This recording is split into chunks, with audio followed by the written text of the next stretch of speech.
Iyon, kamusta po mga boss chip? Magluluto nga po ako ngayon ng chicken cashew. Ito na nga po yung gagamitin ko mga boss chip. Chicken breast nga po ito. Hiniwa-hiwa ko na nga po siya. 3 malalaking chicken breast nga po yan mga boss chip. Depende na po sa inyo kung gaano karaming chicken breast yung gusto ninyo. Titimplahan na nga po muna natin siya mga boss chip. Lalagyan ko nga po siya ng kalahating teaspoon ng paminta. Kalahating teaspoon ng asin.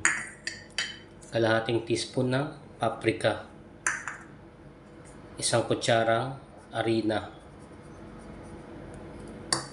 At pagkatapos sesame oil po. Tansyahin na lang po yung sesame oil. Yan, paghaluin lang po natin sila mga boss chip hanggang ma-coat. Balikan ko po kayo mamaya mga boss chip. Para naman po dun sa sauce mga boss chip, maglagay nga po tayo dito ng 1/3 cup ng tubig. 1/3 cup ng soy sauce.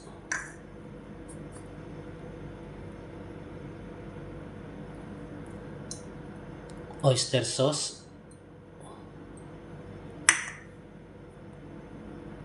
Brown sugar. At saka ng white vinegar. 3 kutsara po yan. And then, lagyan po natin ng sesame oil. Optional na lang po yan kung gusto nyo lagyan mga boss chip. Lalagyan ko po kasi pampadagdag po ng aroma. Haluin lang natin hanggang ma-dissolve yung asukal.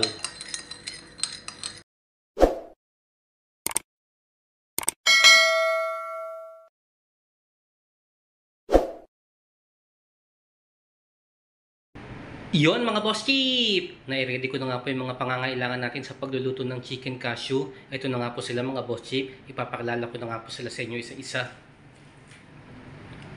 Gagamit nga po ako dito ng bawang. Ganun din po ng sibuyas. Ganito po yung hiwa niya.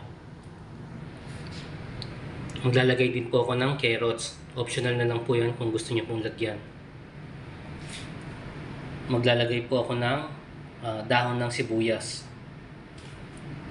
And then ito nga po yung ating capsicum family.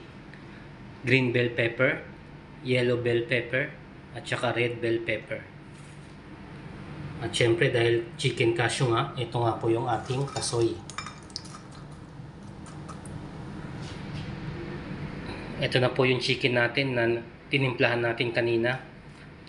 At ito na rin po yung sauce natin mga boss chip.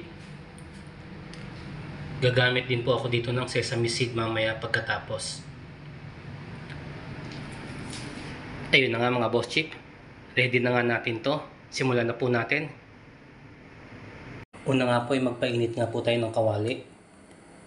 Lagyan natin ng mantika. Iprito muna natin ng bahagya yung kasoy. Yan, ready na nga po ito mga boss chip. Hahanguin na nga po natin siya. Pagkatapos nga po natin iprito yung kasoy, isunod na nga po natin yung manok.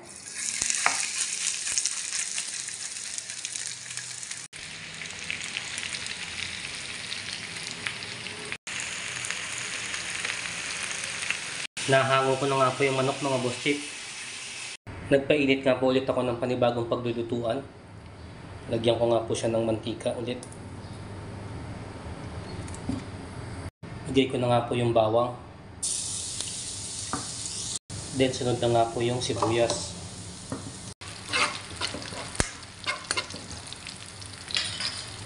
Lagay ko na rin po yung mga bell pepper.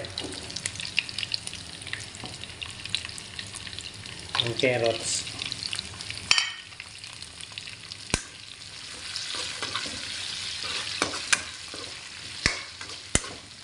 Isa lang po natin sila mga boss chip.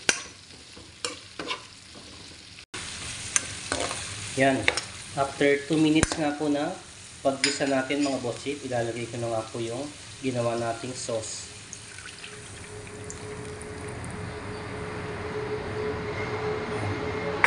Hintayin lang po natin kumulo. Kumuha rin po pala ako dito ng slurry mga boss chip. Malamig na tubig lang po tsaka harina. Pampadagdag lapot po. Lalagyan na nga po natin siya habang kumukulo. Yan. Konti lang po muna.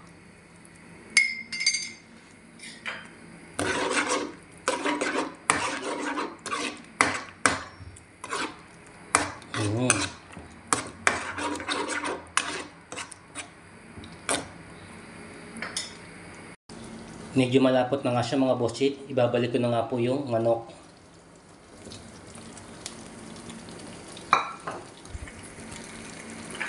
Yan, haluin lang po natin.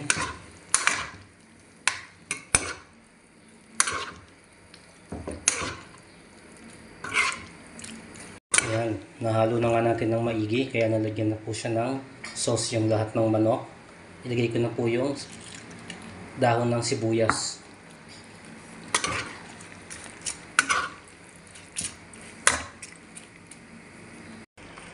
After 1 minute nga po, ilalagay ko na po yung kasoy.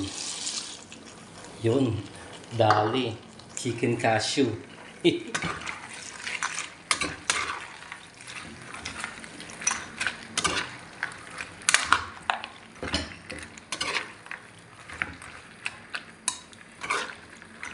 Bigyan lang po natin ulit ng mga 1 to 2 minutes. Then ready to serve na nga po ito mga boss chip.